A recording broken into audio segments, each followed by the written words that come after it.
안녕하세요. 확실하게 치시려면은 크게. 네, 안녕하세요. 네, 반갑습니다. 반갑습니다. 와, 진짜 올해 들어서 가장 더운 날이 아닐까 싶은데요. 그래서 많은 분들이 오늘 와주실까, 이렇게 더운 날 한낮에 음악회를 어떻게 해야 되나라고 걱정이 많았는데, 그럼에도 불구하고 이렇게 가득 채워주셔서 너무너무 감사하고, 오늘 그래서 더더욱 저희가 준비한 거 더 기량을 더 잘 발휘해야 되겠다라는 생각을 했습니다. 네. 정릉 이야기 음악회에 와주신 여러분을 환영합니다. 저는 오늘 사회를 맡은 오채원입니다. 반갑습니다. 네, 오늘의 음악회는요, 세계유산인 조선 왕릉을 널리 알리고요, 지역민들과 함께 이곳 정릉의 이야기를 나누면서 힐링하는 시간을 나누고자 문화재청 국능유적본부 조선왕릉 중부지구 관리소에서 주최하는 프로그램입니다. 소락행, 서울 도심 속에서의 작고 즐거운 동행 프로그램의 일원인 오늘 음악회의 첫 번째 곡을 소개해 드리도록 하겠습니다. 조선왕릉이라는 국악 실내악 연주곡인데요. 지난 2019년에 조선왕릉이 유네스코 세계유산으로 등재된 10주년을 기념하면서 만든 곡입니다. 문화예술감성단체 여민에서 기획했고요, 유태환 작곡가가 창작한 곡입니다. 왕릉의 아름다운 모습, 그리고 왕릉의 주인인 왕과 왕비들의 파란만장한 이야기들을 떠올리면서 웅장하게 표현한 곡입니다. 그러면 조선왕릉을 여러분 큰 박수로 맞아주시죠.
습하가 느껴지지 않으셨어요?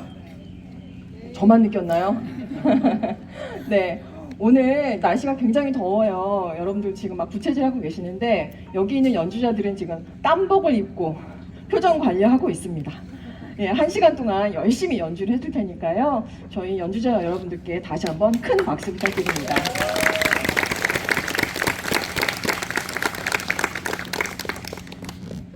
네, 이제 본격적으로 정릉에 대한 이야기를 들려드리겠습니다. 이곳 정릉에 모셔져 있는 분 누군지 너무 잘 알고 계시죠? 네, 누굴까요? 네, 신덕왕후 강씨입니다. 1392년에 조선 건국하면서 조선 최초의 왕비가 된 인물이 바로 이 신덕왕후 강씨입니다. 어떤 사람이었는지 역사 속으로 함께 들어가 보도록 하겠습니다. 지금으로부터 약 600년 전인 고려 말기로 우리가 한번 시간여행을 한다고, 타임머신 타고 간다고 생각해 볼까요? 당시 고려는요, 위에서는 여진족, 그 다음에 밑에서는 왜구가 전국을 거의 이렇게 유린하다시피 하는 그런 굉장히 혼란스러운 시대였었습니다. 그때 동북지방, 그러니까 지금을 치면은 함경북도 그쪽을 본거지로 하는 장군 이성계가 당시에는 이렇게 왜구와 여진족을 막 소탕하면서 전국구 스타로 떠오르게 되는 그런 시기였었습니다. 이성계에게는 부인이 2명 있었는데요. 첫 번째 부인은 당시에 그 동북 쪽에 있었던 고향의 부인인 향처라고 해서 그리고 또 지금은 그 뭐라고 할까 이 서울 쪽에 있는 경처, 이렇게 2명의 부인이 있었는데요. 이성계에게는 향처인 신의왕후 한씨, 그리고 경처인 신덕왕후 강씨가 있었습니다. 첫 번째 부인인 신의왕후 한씨는요, 이성계가 이렇게 전장을 누비는 동안에 고향에서 자식들을 키웠었습니다. 6남 2녀를 낳았고요. 그들 중에서 조선의 2대 임금인 정종이 있고요. 그리고 제3대 임금인 태종이 있습니다. 여기 정릉의 주인인 신덕왕후 강씨는요, 고려 권문세족인 판삼사사 강윤성의 딸입니다. 이성계가 위화도에서 회군할 때요, 포천에서 둘이 혼인해서 당시 서울인 개경에서 살면서 슬하에 2남 1녀를 두었습니다. 이 2사람은 이제 20살 터울인데요. 지금으로 치자면 연애 결혼 같은 걸 한 것 같아요.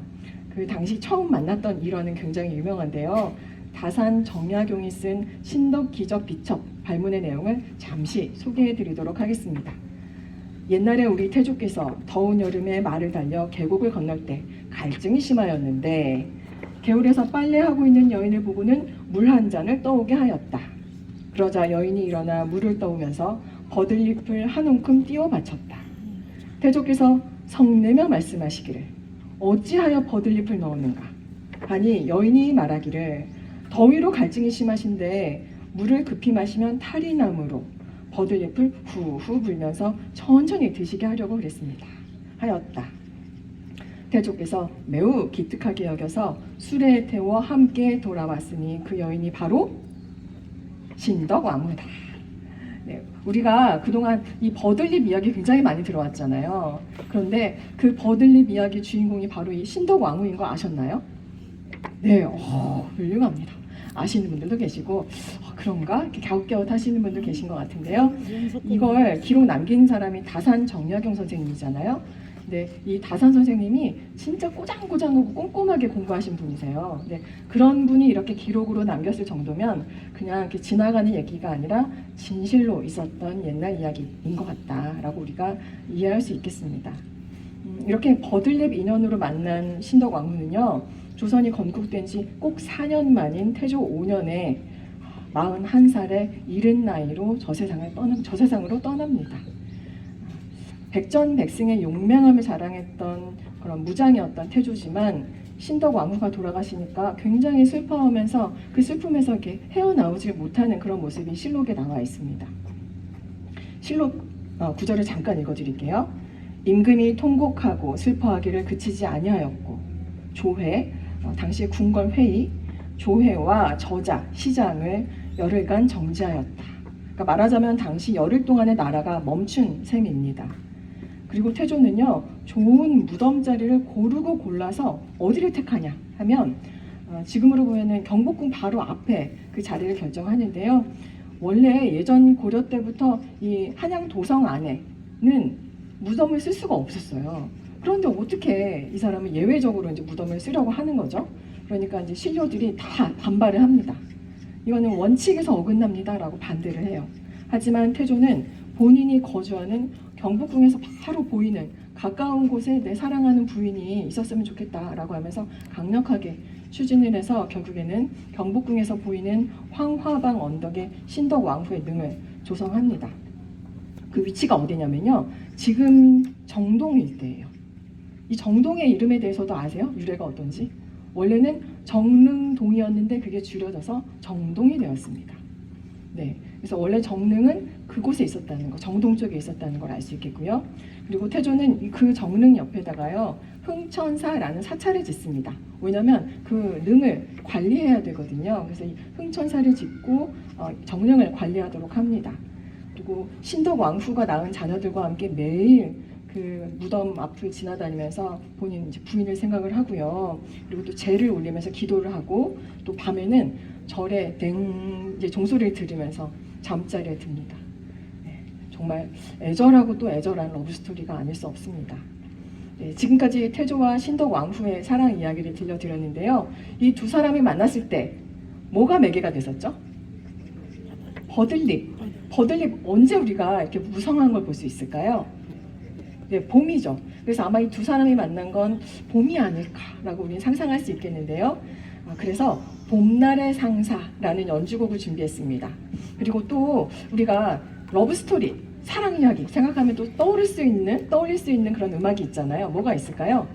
춘향가의 사랑가. 네, 이 두 곡을 연달아서 여러분들께 들려드리겠습니다. 여러분 큰 박수로 맞아주시죠.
안녕하세요. 반갑습니다. 소리꾼 이정희입니다. 네, 여러분들 제가 이제 판소리 중에서 여러분들 많이 알고 계실 사랑가 한 대목 들려드리려고 하는데요.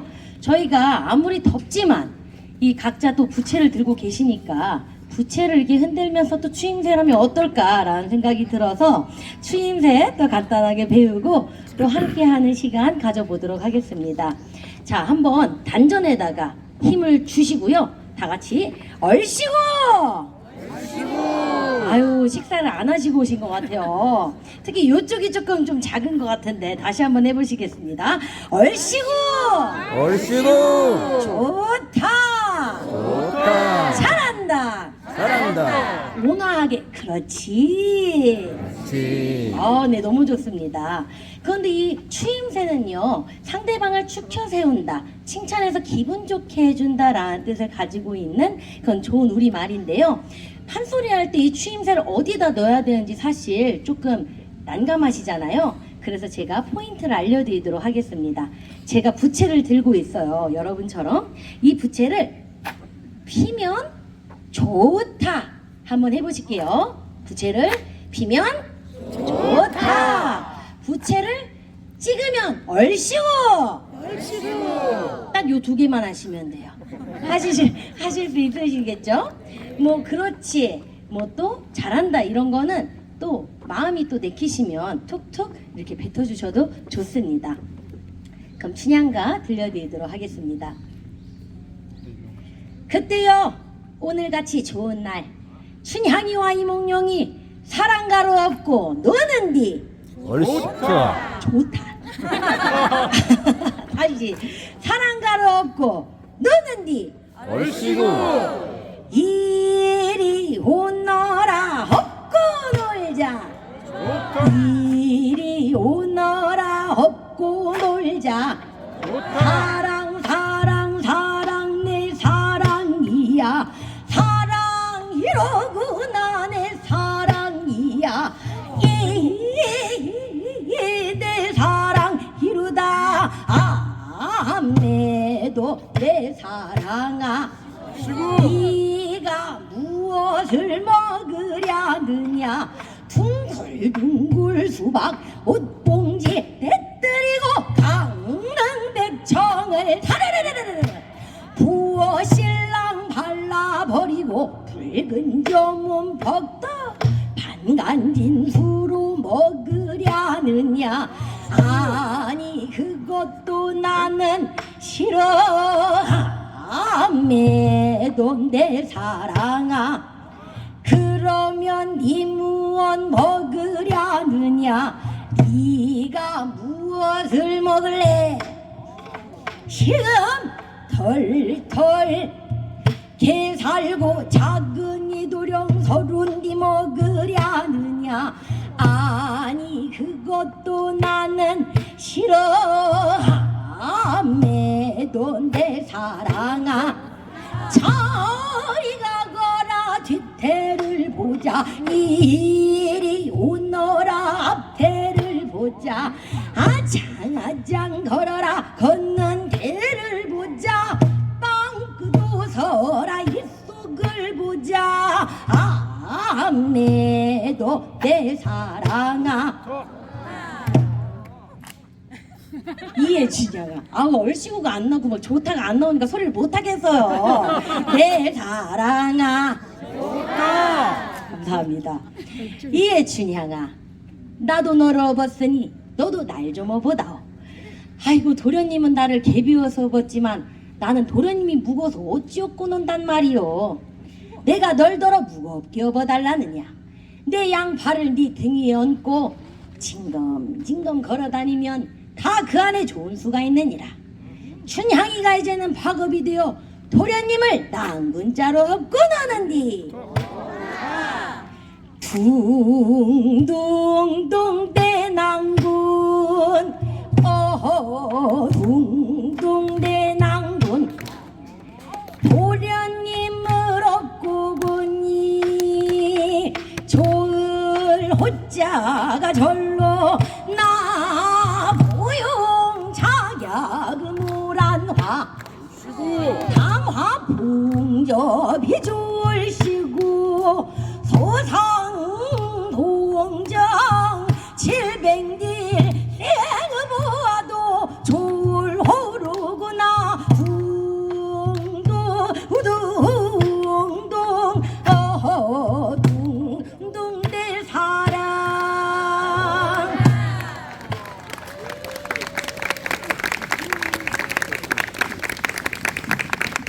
될 텐데 잠시만 기다려 주십시오. 제가 말씀을 몇 마디 드리고 그리고 나서 또 이제 소리 들을 기회가 있을 것 같습니다. 우리 소리꾼 이정희님께 다시 한번 큰 박수 부탁드립니다. 얼씨구 좋다. 네. 네, 우리 앞서서 태조하고 신덕왕후의 러브스토리 들었고요. 또 관련된 음악도 들었습니다. 이 앞서서 제가 들려드렸던 것처럼 이 태조와 신덕왕후는 굉장히 사이가 좋은 부부였지만 또 보면 정치적인 동지와 마찬가지였던 것 같습니다. 태조가 경복궁 앞에다가 정릉을 두면서 매일매일 이렇게 왔다 갔다 하고 들여다본 것은 당연히 사랑하는 마음이 있어서도 그렇겠지만 또 한편으로는요, 신덕왕후가 낳은 아들 세자 방석에 대해서 좀 정치적으로 힘을 실어주려고 했던 그런 포석이기도 했습니다. 동문선이라는 책이 있는데요. 이 동문선이라는 책에서 태조가 흥천사를 세우는 이야기를 이제 다루는데 잠깐 읽어드리도록 하겠습니다. 흥천사가 뭐였죠? 다시 한번 떠올려 보시면, 네, 원찰. 이 어려운 용어를 원찰이라는 용어를 아시는 수준 높은 관객이 오늘 오셨군요. 네, 정릉을 세우고 정릉을 마련하고 정릉을 돌봐주는 그런 사찰, 원찰을 세웠는데 그것의 이름이 흥천사였다라고 했죠. 이 흥천사를 태조가 세우면서 신하 권근에게 이렇게 당부합니다. 내가 왕위에 오르기 전 나라 안팎의 일로 분주할 때도 집안을 일으켜 나라를 세울 때도 진실로 신덕왕후의 공이 컸다. 왕후는 중요한 정사를 결정할 때마다 늘 부지런히 충고하고 조언했다. 그런데 이렇게 갑자기 세상을 떠났으니 이제 어디서 내게 가르침을 주는 조언을 듣겠는가. 마치 훌륭한 정승을 잃은 것 같이 몹시 슬프다. 내 그 뜻을 후세에 전해야겠으니 그대가 글을 지으라. 네, 제가 읽어드린 글에서 알 수 있는 것처럼 신덕왕후는 태조가 가장 믿고 의지할 수 있는 그런 책사와 같은 사람이었던 것 같습니다. 신덕왕후가 없었다면 아마 이성계는 조선 건국은 고사하고요, 고려 말의 혼란기 속에서 정치인으로서 이렇게 성장하는 그런 일은 아마 힘들었을 것이라고 많은 학자들이 보고 있습니다. 변방 전쟁터를 떠돌면서 이 이성계가 정치 그 중앙 무대인 개경에서 자리를 잡지 못하게 되던 그런 때가 있었거든요. 당시 최고의 권력자인 이이님의 증손자 이제의 딸과 결혼시켜서 이성계 입지를 다진 것도 바로 이 신덕왕후의 결정이었습니다. 그리고 이성계가 어느 날 말에서 떨어진 일이 있었거든요. 그래서 건강이 안 좋다라는 소식을 정적들이 알게 되면서 이때다, 이성계를 처치할 때다 라고 정적들이 노리고 있을 때, 그때 아들 이방원을 황주에 보내서 이성계를 개경으로 데려오게 한 것도 이 신덕왕후의 결정이었습니다. 그리고 이방원에게 최대 정적인 정몽주를 격살하라 라고 조언한 것도 바로 신덕왕후였습니다. 또 고려의 신하로 남아있었던 이성계에게 조선을 세우고 왕위에 오르시라고 이렇게 강하게 추진한 것도 역시 신덕왕후의 공로가 컸습니다. 신덕왕후 광씨는 우리가 이렇게 본 것처럼 승부욕도 있고 권력욕도 있고 정치적인 감각도 있는 그런 사람이었는데요. 지금으로 보자면 내조의 여왕이라고 우리가 볼 수 있을 것 같습니다. 다음 이야기로 넘어가기 전에요, 두 곡을 연이어 듣겠습니다. 우선 군악을 준비했는데요. 궁중에서 연주되던 영산회산 중에서 가장 빠른 곡인 군악을 편곡했습니다. 아마 이거 들으시면 조선 건국의 기상이 느껴진다 라고 생각 드실 것 같고요. 그리고 또 이어서 들으실 곡은 팔준마라는 판소리인데요. 작창 판소리예요. 그러니까 창작했다는 뜻입니다. 동서양을 막론하고 훌륭한 장수에게는 훌륭한 말이 있었습니다. 이성계도 역시나 팔준마라고 해서 8마리의 훌륭한 말이 있었는데요. 그 관련된 기록이 실록에 남아 있습니다. 이런 팔춘마 이야기를 판소리로 만들어서 들려드릴 겁니다. 아마 여러분들이 잘 들어보시면 이 팔춘마 이름이 뭐구나, 그리고 이름을 왜 이렇게 붙였구나 라는 그 의미도 아실 수 있겠습니다. 그러면 군악과 팔춘마, 여러분 큰 박수로 맞아주시죠.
팔춘마 이 작창 소리인데요. 한번 아까 우리 선생님께서 말씀하신 것처럼 가사에 한번 귀 기울여 들어봐 주세요. 태조의 성계와 함께 전장을 누비며 전쟁을 승리로 이끌었던 명마들이 있었는데 모두 8마리로 이름하여 팔춘마라 하였구나. 무장에게 말은 없어서는 안 될 존재이며 특히 일각을 다투는 전쟁터에서는 자신의 다리와도 같은 존재로 목숨을 나누는 사이라. 이런 이유로 이 성계는 자신의 명마 팔춘마들을 무척 아끼고 사랑하였는데 팔춘마는 모두 이러하였던 것이었다. 첫 번째 명마 기린과 논인 나는 유린정. 두 번째 구름을 가로지르는 송골매 광운골 바람을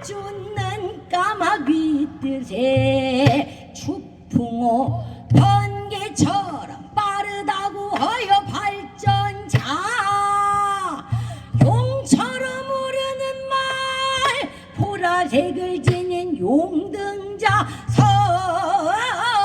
서리가 내린 듯 하얀 응상백 사자처럼 사납고 누런 사자왕 마지막에 검은 표범과 같은 현표가 있었는지 그중 가장 아꼈던 말로는 함흥산 유린청이라.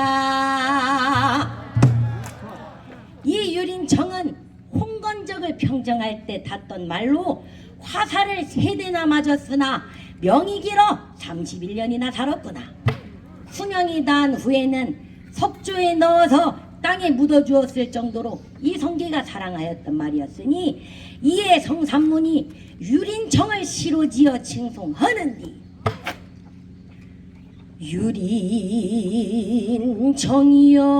유린청이여 등에 봉이 솟았으니 땅에 속하는 종류로 동이 영이로세 진진한 어짐이요 성명의 상서라.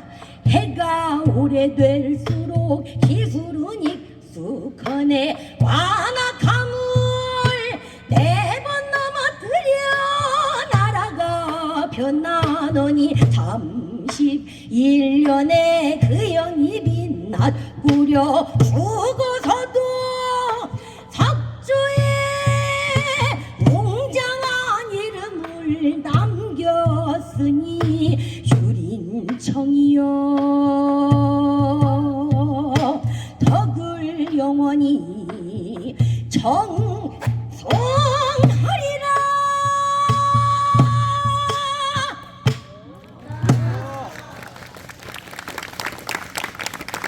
여러분들이 오늘 처음으로 들어보신 판소리일 것 같은데요.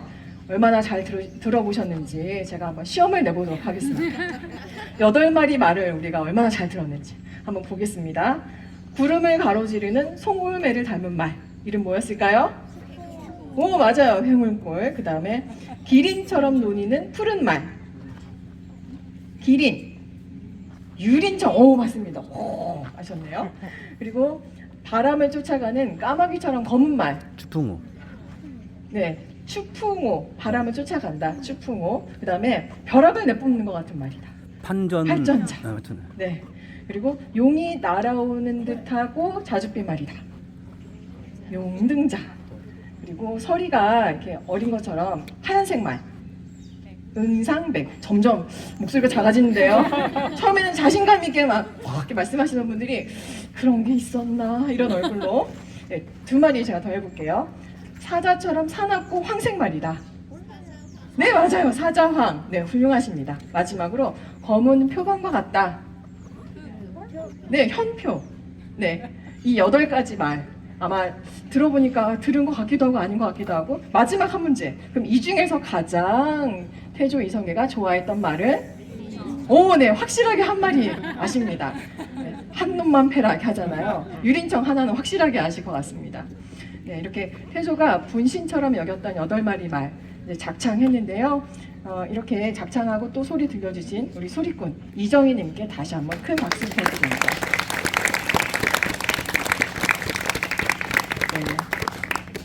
네, 다음 이야기로 넘어가겠습니다. 조선 초기의 정치적 격동기, 그런 뭔가 이렇게 움직임 꿈틀꿈틀하던 때 이야기입니다. 조선 최초의 왕비가 된 신덕 왕후는요, 정치적인 그런 힘이 있다 했잖아요. 그래서 정도전하고 힘을 합쳐서 본인이 낳은 아들 방석을 왕세자로 세우도록 노력을 했고 결국에는 그 일을 해냅니다. 이렇게 승승장구하는 것 같았던 이 신덕 왕후는 스트레스, 그리고 화병, 그리고 지금을 치자면 신부전증으로 고생하다가 41살의 나이로 사망하게 됩니다. 네, 지금 그 언저리는 나이에 계신 분이 이런 표정으로 저를 보셨어요. 네. 그리고 그 후에 이제 태조 7년에 조선 건국의 최대 공신인 정도전 등등이 이제 왕실의 힘을 좀 약화하려고 하는 시도를 합니다.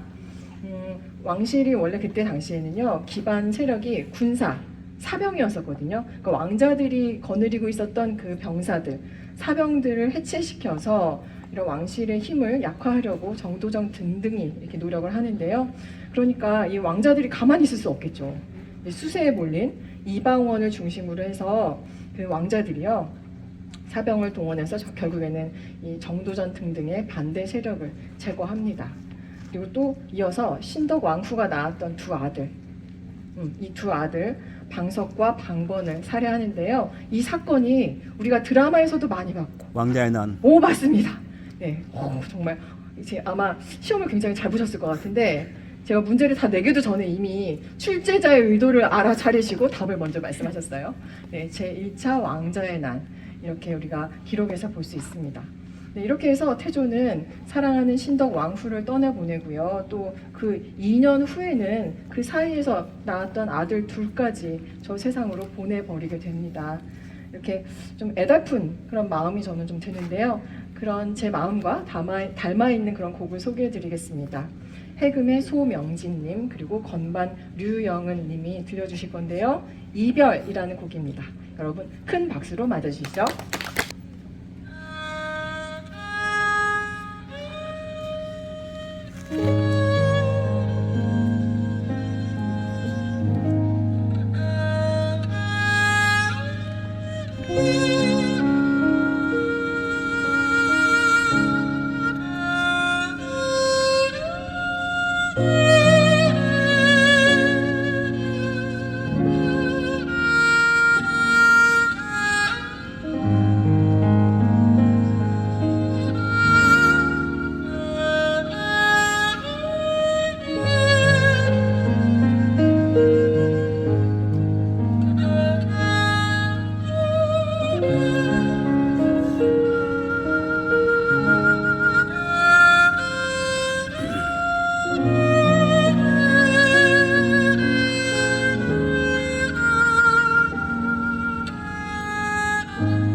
것 같은 느낌이 나지 않으세요? 네, 뭔가 애달프기도 하고 옛날에 헤어졌던 그분이 생각나기도 하고 그런 느낌이 날 것 같은데요. 이별 연주해 주신 두 분께 다시 한번 큰 박수 부탁드립니다.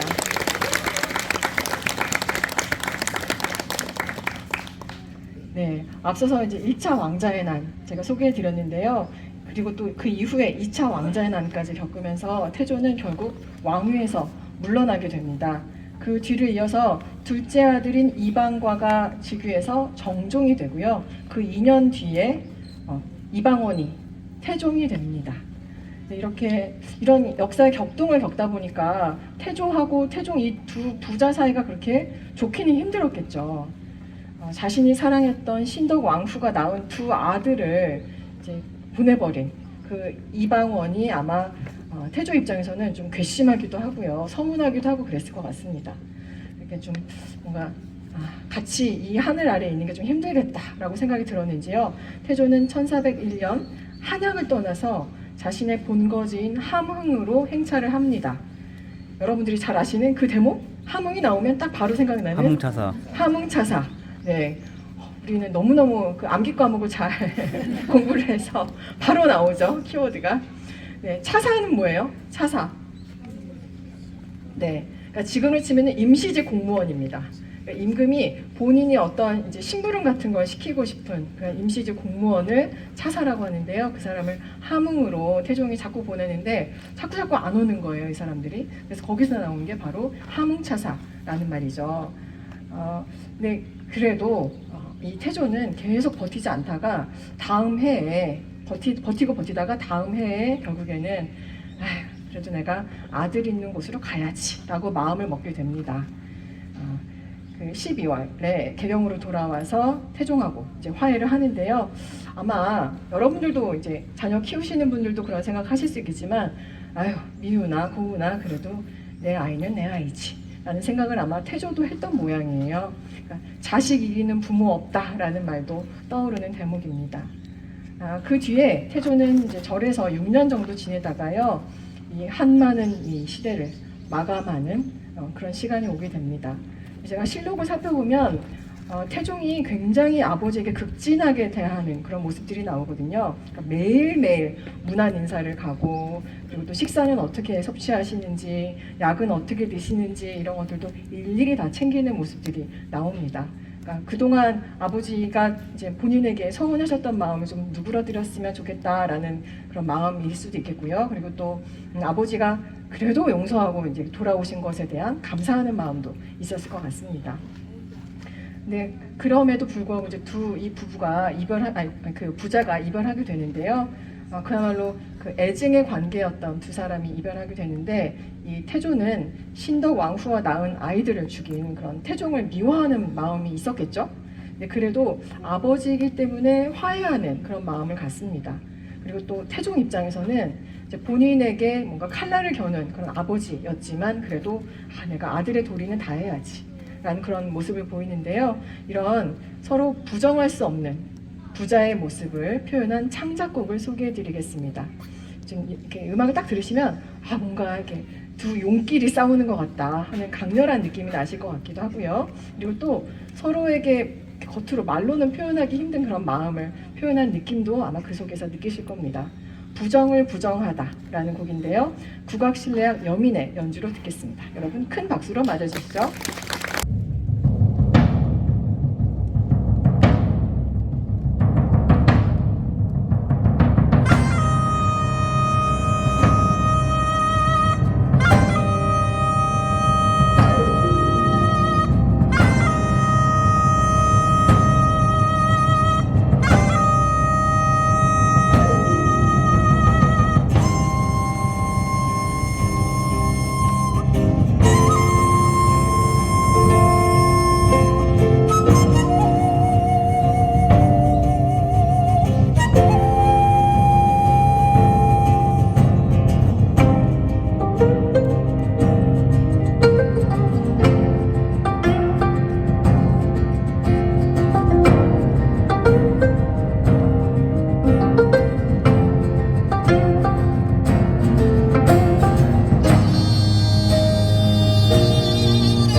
우르릉쾅쾅 역사의 격동이 느껴지는 그런 곡이었습니다.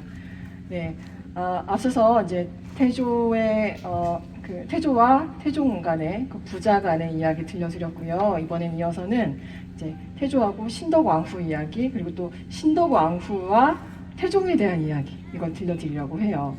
이 태조는 신덕왕후와 죽어서도 이렇게 떨어지고 싶지 않다라는 마음을 가지고 본인이 묵는 경복궁과 가까운 곳에 정릉을 두었잖아요. 근데 아들 태종 입장에서는 그걸 계속 보고 싶을까요? 아니겠죠. 네, 그래서 아버지가 돌아가시자마자 이 정릉을 어딘가로 보내버리려고 하는 생각을 하게 됩니다. 그래서 이제 아버지 태조는 이 신덕왕후하고 같이 묻히고 싶어 했지만 아버지 태조를 구리에 있는 건원릉으로 이렇게 보내드리고요. 그리고 거기서 멈추지 않고 이 태종은 신덕왕후의 정릉을 규모를 축소시키고 또 멀리 보낼 계획을 세우게 됩니다. 이제 차근차근 이제 단계를 밟아가는데요. 태종 6년 4월 7일에 실록을 보면 정릉의 영역을 축소하는 일과 관련된 기록이 나옵니다. 제가 잠깐 읽어드릴게요. 정릉이 한양의 한가운데 있으며 영역이 너무 넓으니 능에서 백보 밖에는 사람들에게 집을 짓도록 허락하소서라고 의정부에서 요청합니다. 네. 요청하는 그런 형식을 취하긴 했지만 아마도 태종이 어떤 생각, 어떤 마음을 갖고 있는지 아마 잘 아는 신하가 그걸 요청하는 형식을 취하는 것을 했을 것 같습니다. 태종은 이제 그래서 그렇게 하자라고 허락하는 형식을 취하고요. 그러자 당시에 경제력, 그 다음에 권세에 있는 그런 사람들이요, 이 좋은 땅을 서둘러서 이제 점령하고 집을 짓습니다. 지금으로 치면 아마 강남 재개발보다 더 인기가 좋지 않았을까라는 생각이 드는데요. 그 3년 뒤인 태종 9년 2월 23일 실록을 보면 옛 제왕의 능묘가 모두 도성 밖에 있는데 정릉이 성 안에 있는 것은 적당하지 않습니다. 또 사신이 묵는 관사, 그러니까 외교사절이 묵는 숙소에 가까우니 밖으로 옮기도록 하소서라고 신하들이 요청합니다. 그래서 결국에는 정릉을 도성 밖에 사을 한산이라는 곳으로 옮기는데요. 거기가 어딜까요? 여기요. 네, 맞습니다. 바로 이곳입니다. 사흘한산이라는 곳이었습니다. 과거에 여기가. 그리고 나서는 정릉에 원래 있던 흔적까지 이제 지우려고 하는 시도를 합니다. 태종 10년 8월 8일에 실록을 보면 다음과 같은데요. 이제 큰 비가 내려 물이 넘쳐서 빠져 죽은 백성이 있었다. 정계천 광통교의 흙다리가 비만 오면 무너지니 정릉의 옛 돌로 돌다리를 만드소서라고 의정부에서 요청하니 임금이 그대로 따랐다. 그러니까 정릉에 썼던 그런 돌을 어떻게 해요? 사람들이 막 밟고 다니는 다리로 만들자라고 하는 이제 계획을 세우게 되죠. 네, 이처럼 태조가 승화한 뒤에 정릉은 마치 이제 계획했던 것처럼 점차 이제 격을 낮추게 되는데요. 왕비가 아닌 후궁으로 격이 낮춰지고요. 그러다 보니까 왕릉이 아니라 뭐가 돼요? 능이 아니라 묘가 됩니다. 네, 맞습니다. 그리고 신덕 왕후는 그러면 당연히 종묘에 신이가 모셔져 있으면 안 되죠. 네. 왕비의 제례, 왕비한테 하는 제사의 형식을 좀 낮춰서 봄, 가을 중월제라고 하는 그런 제사로 낮춰지게 됩니다. 격하하게 돼요. 1581년인 이제 선조 41년에야 이거 좀 문제가 있다. 다시 좀 보관하자라고 하는 논의가 시작이 되고요. 그래서 결국에는 신덕 왕후가 세상을 뜬 지 그 260년이 지난 현종 10년 그때 정릉의 정비가 이제 시작됩니다. 네, 그때 그 결과로 종묘의 부묘, 그러니까 신주를 사당으로 옮기는 그런 일을 하고요. 그리고 또 폐비가 됐던 강씨의 지위를 신덕 왕후라고 지위를 다시 이렇게 올려놓는 그런 일을 하게 됩니다. 네, 그렇게 하고 나니까 이 정릉 일대에 비가 엄청 많이 내렸대요. 그러니까 사람들이 이 비는 신덕 왕후의 원통함을 씻어주는 비 아닐까? 라고 하면서 세원지유라고 불렀다고 합니다. 네, 그 뒤로부터 지금 이제 400년 정도가 지났는데요. 그럼 그 신덕 왕후의 한이 이제 씻겨져 내려갔을까요? 이제는 좀 편안하게 여기 계실까요? 네, 이제 조금 있으면 비가 좀 많이 내릴 것 같은데 전 아마 그 비 보면 이 신덕 왕후 잘 계실까 이런 생각을 저는 할 것 같습니다. 네, 지금까지 제가 태조 이성계 그리고 신덕 왕후 강씨 또 태종 이방원 이렇게 세 사람과 얽힌 이런저런 역사적인 이야기, 실록 속 이야기 이런 걸 들려드렸는데요. 이렇게 보시면 조선시대 초기가 참 이렇게 꿈틀꿈틀했고 격동의 시기였구나 이런 걸 생각하게 됩니다. 그래서 그런 격동의 이야기도 생각하고요. 그리고 또 이 정릉에 얽힌 뭔가 한스러운 느낌 이런 것에 대해서도 우리가 생각해 보면서 다음 곡을 준비했는데요.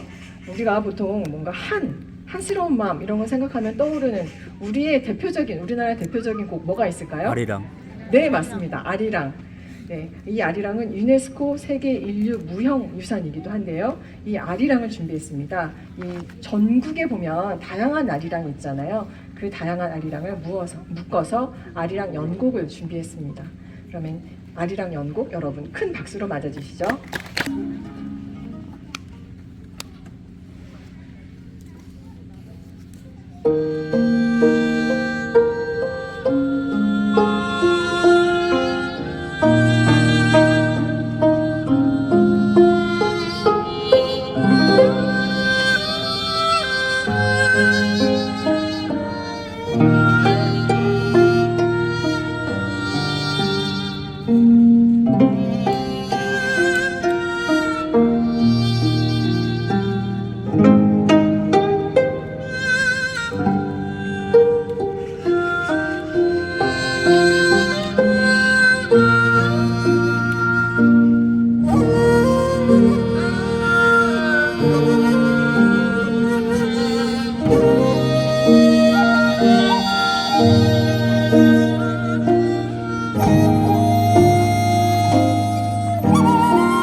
얽힌 이야기 그리고 음악들을 듣다 보니까 어느새 1시간이 금방 지나갔습니다.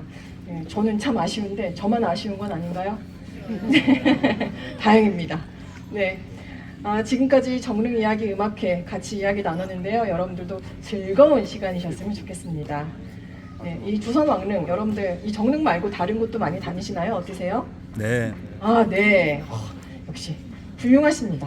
네, 이 조선 왕릉은 세계유산이잖아요. 그런 것처럼 문화적이고 역사적인 이런 가치가 우리만 누릴 게 아니고 많은 분들이 더더욱 이렇게 아끼고 즐기고 가꿔야 할 그런 의미가 있는 곳이고요. 또 이 우리가 보면 도심 속에서 피톤치드 느낄 수 있는 그런 공간이 참 드물잖아요. 그러니까 우리에게 쉼을 주는, 힐링을 주는 그런 숲이다라고 우리가 생각이 드는데, 그러니까 더더욱 우리만 즐길 게 아니라 우리 뒤에 있는 후손들 그리고 다른 사람들에게도 잘 전해주는 그런 우리가 되어야 되겠다는 생각을 합니다.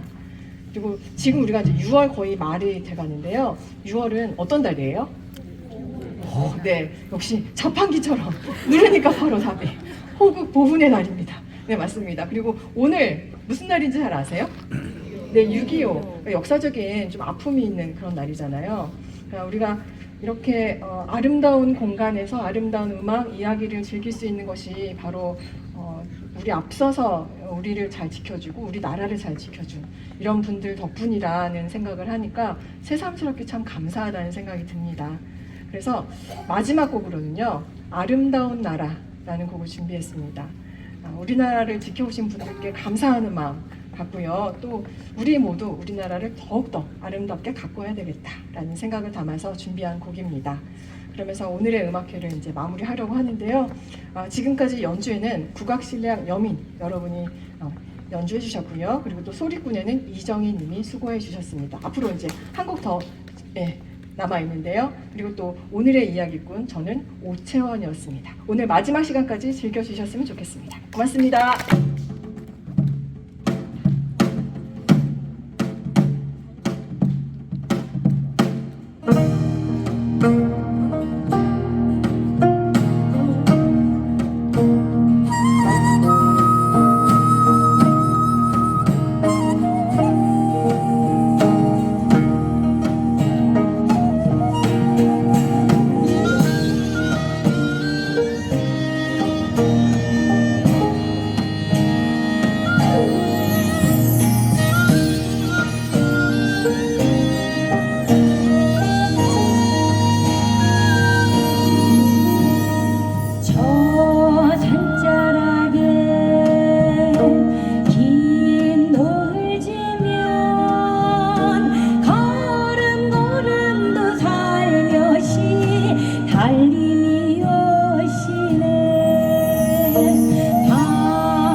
청춘도 고이 마음 즐겁지 않아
같아요.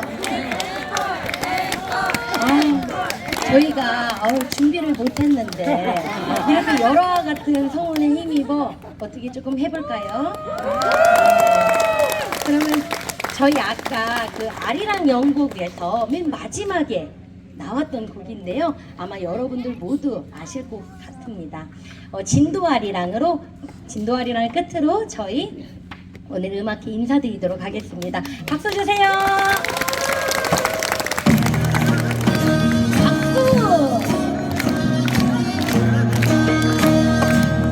아리아리랑 쓰리쓰리랑 아라리가 닿네 아리랑 아라리가 닿네 청천하는 장벌도 많고 우리네 가슴 속엔 희망도 많다 아리아리랑 쓰리쓰리랑 아라리가 닿네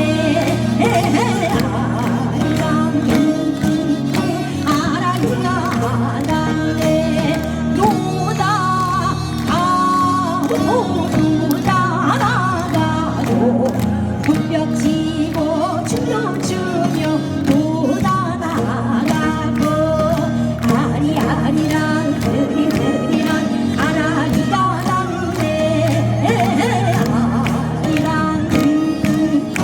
아라리가 닿네 만경 장터에 둥둥둥둥 어디여차 어디여라 노를 져라 아리아리랑 쓰리쓰리랑 아라리가 닿네 아리랑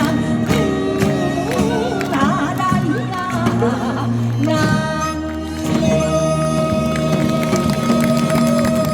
잘한다. 네, 감사합니다.